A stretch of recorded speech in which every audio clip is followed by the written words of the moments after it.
dalam mangkabah ini bahwa 1 tahun itu dikuasai dengan 1 bulan. 1 bulan dikuasai dengan 1 minggu. 1 minggu harus dikuasai dengan satu hari. 1 hari harus dikuasai dengan satu jam. Harus dikuasai dengan 1 menit. 1 menit harus dikuasai dengan 1 detik.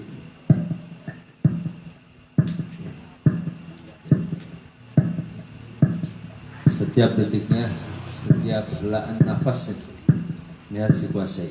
Maka jadilah sang penguasa waktu.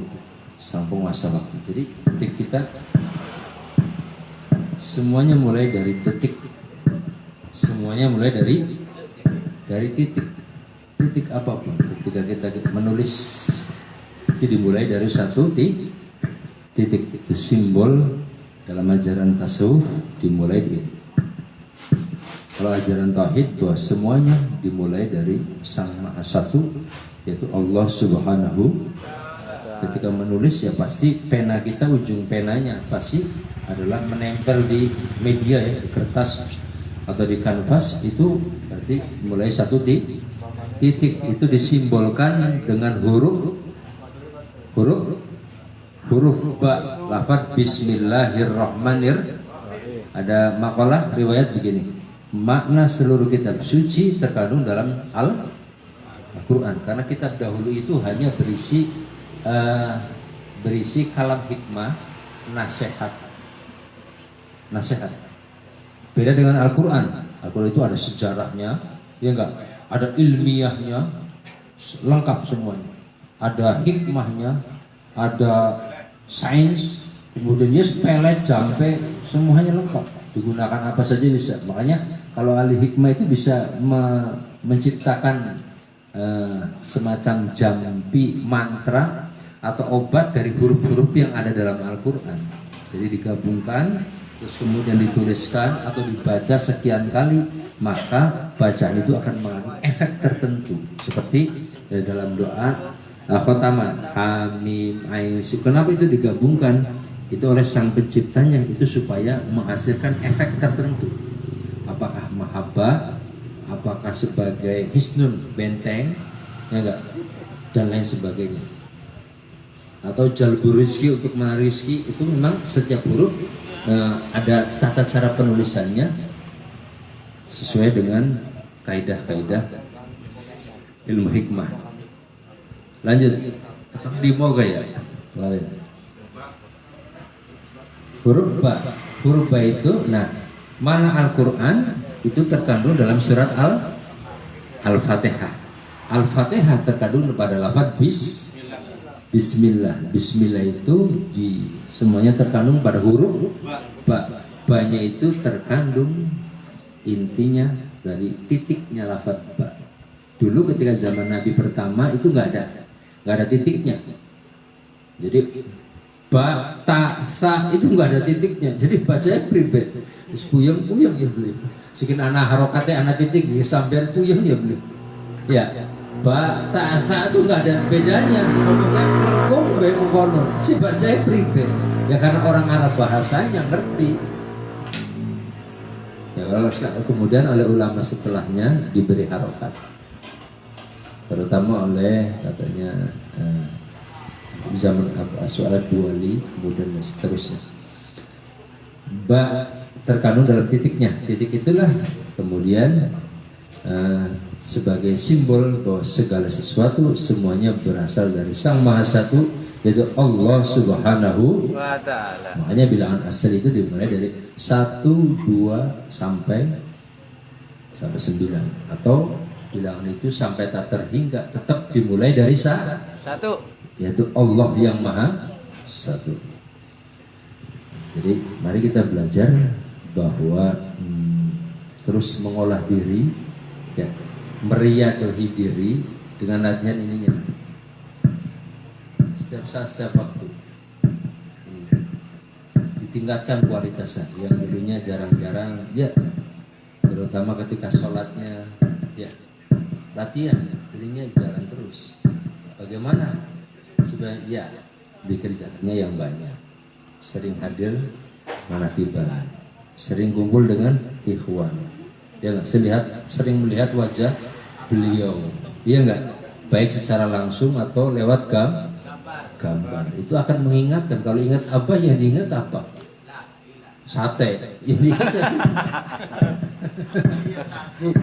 jangan diingat satenya, ininya pasti ingat ya. Oh, kita ingat ini, meningkatkan kualitas. Nah, jadi bersama dengan guru kita itu ada dua.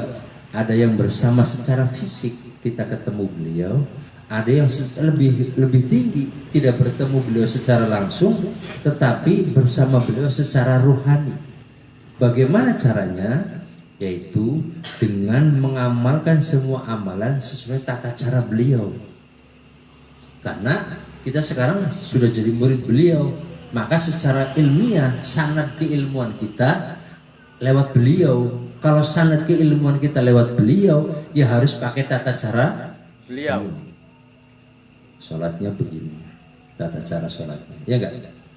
Kemudian zikirnya, kalau mau ziarah, ya tata caranya ikut beliau. Kalau mau tahlil, ya tata caranya ikut yang udah ditetapkan beliau.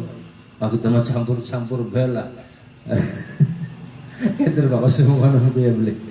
Karena keilmuan itu harus berdasarkan sanad, ya enggak? Bahwa ilmu kita itu akan diakui kalau ada sanadnya, ada sandarannya, ya enggak? Ngajarin siapa mana mengkonon dia beli ya.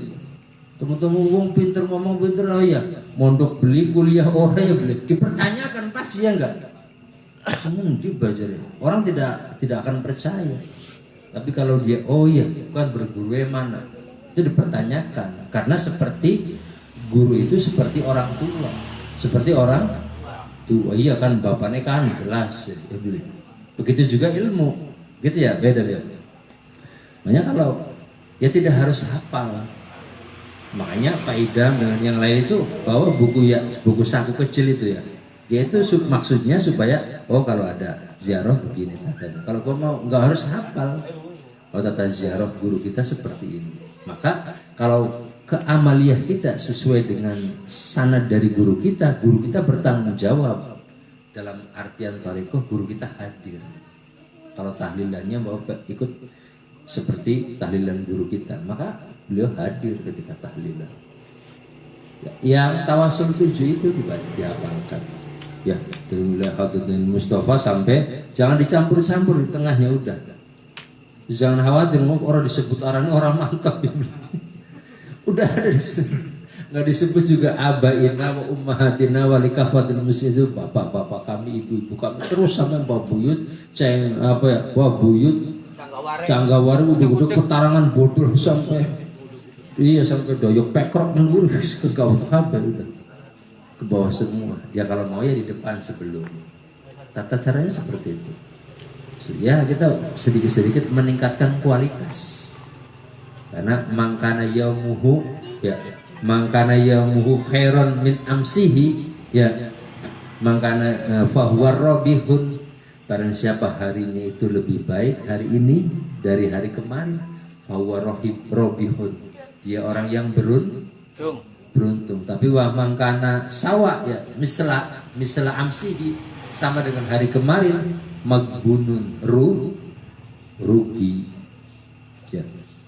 Kalau yang syaron lebih buruk dari hari kemarin, ya bahwa malunun, terlaknat, ya terlaknat. Lihat apes di dagang mungkin dinawingi oleh 10.000, dinakin orang apes. Jadi harus bagaimana meningkatkan kualitas dalam beramaliyah.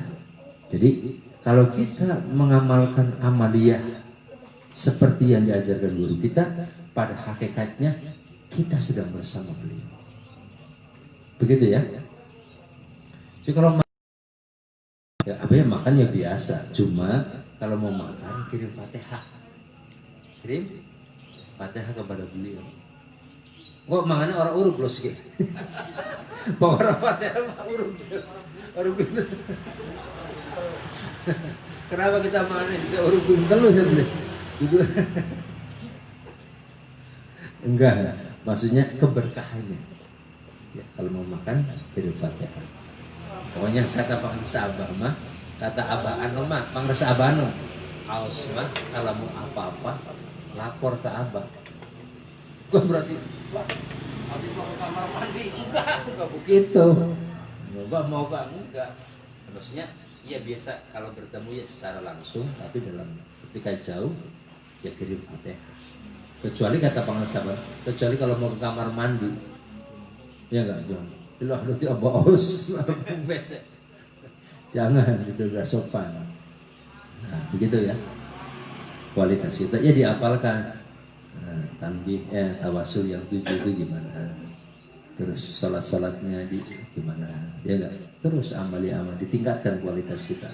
Maka itulah hakikat kita bersama dengan guru kita. Kalau bersama dengan guru kita itu jaminan kita optimis bahwa amaliyah kita pasti diterima. Karena kita ikut dengan guru. Kalau tidak sama, tidak ada jaminan. Karena ilmu itu harus berdasarkan sana. Nah, kalau Syekh Abdul Hasan As-Sadzili begini, ada orang ibadah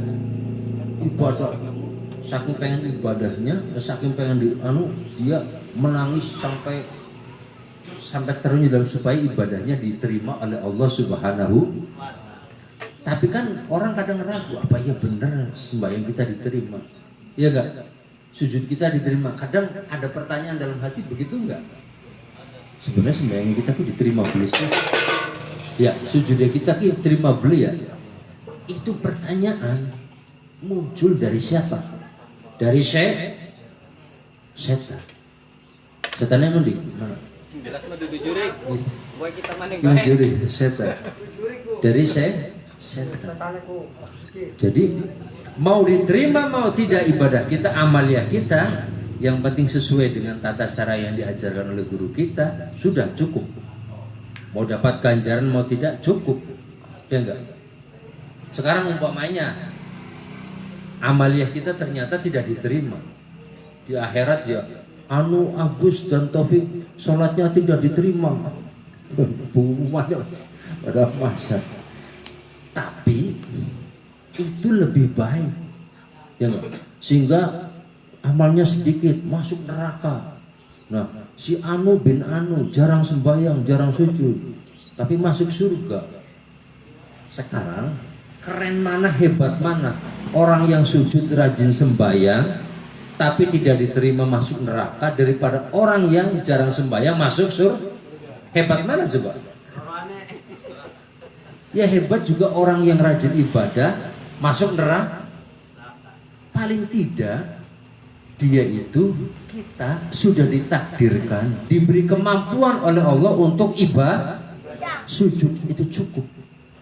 Alhamdulillah. Mau diterima mau tidak urusan Allah yang menerima. gitu ya, urusan yang menerima. Jadi jangan galau, nanti ibadah kita tidak. Udah, kita percaya, pasrah kepada Allah dan bersyukur kita dimampukan untuk melaksanakan ibadah. Mau diterima mau tidak, kuasa Allah. Sebab kuasa Allah di akhirat tidak terbatas, tidak dibatasi dengan aturan-aturan hukum. Ya enggak? Sing rajin ibadah manjing surga, sing orang rajin ibadah seperti cerita kemarin ya enggak? Di neraka di neraka saja Al-Kisah dalam kitab Usfuriyah ya kata. Ada orang yang di neraka paling intip ya guys. Neraka itu sore mani ya pirang-pirang lapis diangkat ke semperong ya beli rumpung ya beli. Ternyata di dalam hatinya masih ada mithqalu dzarrah minal iman di dalam kalbunya, dibelah dadanya, kemudian hatinya dibelah terus ada setitik iman, kata Allah, masuk surga. Jadi apalagi kita yang sering ibadah ya enggak, ada boleh terima tidak, kita punya kepedean ya enggak, punya optimisme, dan itu penting. Itu penting, apalagi amaliyah kita, guru kita Pak Rasulullah bersabda, salat rajul khalfar rajul salat makbulah. Salatnya laki-laki, salatnya seseorang di belakang laki-laki yang soleh makbulah, pasti diterima. Kita salatnya di belakang pangresa abah. Tapi kata ajengan soleh ya, salatnya ya abah awal waktu, kita harus awal waktu. Ya kalau percaya sih nggak awal waktu juga nggak apa-apa kalau terlambat. Sebab apa itu hatinya selalu sholat, ya nggak? Hatinya selalu sholat. Dia sholat. Jadi wali itu ya, diberi jatah ya oleh Allah Subhanahu wa Ta'ala. Wali itu diberi jatah murid-muridnya untuk membawa murid-muridnya ke hadratillah Allah Subhanahu wa Ta'ala, untuk bebas dari siksa neraka. Alhamdulillah, hanya kita masuk ke dalam golongan yang bebas ini, golongan yang bebas ini. Alhamdulillah. Di dalam kitab, dasarnya ada dalam kitab Fatawil Hadisiyah karangan Al-Imam Ibnu Hajar Al-Haytami, ulama Makkah bermadzhab Syafi'i, itu membahas tentang hadis-hadis yang agak rumit, hadis-hadis yang kadang tidak di luar nalar dan akal manusia. Itu beliau mengumpulkan fatwanya, namanya Fatawil Hadisiyah, fatwa tentang hadis-hadis, diantaranya mengisahkan tentang orang pada waktu itu tidak percaya dengan kewalian seorang ulama bernama Imam Ibnul Farid, seorang wali agung, wali besar. Kemudian orang itu, wali apa? Orang-orang bermelu-melu ya beliau. Kemudian dia malamnya mimpi datang hari kiamat, cegur, hancur semua. Kemudian di akhirat dia, orang itu ternyata bikin geng masing-masing, bikin grup masing. Mas ada yang ikut ini ulama ini, dia kata teriwal mana beli Arab manji grup A boleh sirah orang dua kartu anggota ya mana. Terus ada golongan Imam Ibnul Farid, ternyata jamaahnya banyak, mau masuk itu kata itu sirah beli seneng karo Imam Ibnul Farid orang maju mana. Begitu ditendangnya dia terbang keringatan kabeh, keluncur ya, terus kepes lagi kepoh ya bangun. Akhirnya dia merasa bersalah ya, waduh ternyata benar Imam Ibnul Farid itu seorang wali ya. Besok malamnya dia merasa menyesal, kemudian minta maaf. Malamnya ngimpi lagi, ternyata sama, kiamat datang lagi. Waduh, ikut sedih lanjut gimana beliau. Wah payah gitu.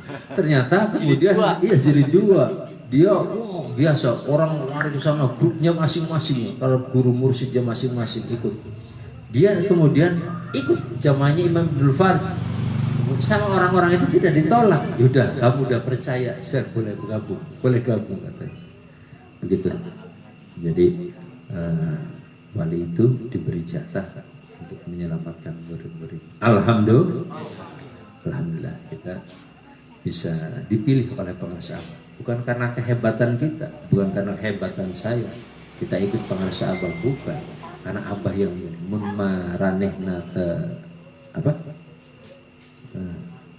Penuturan.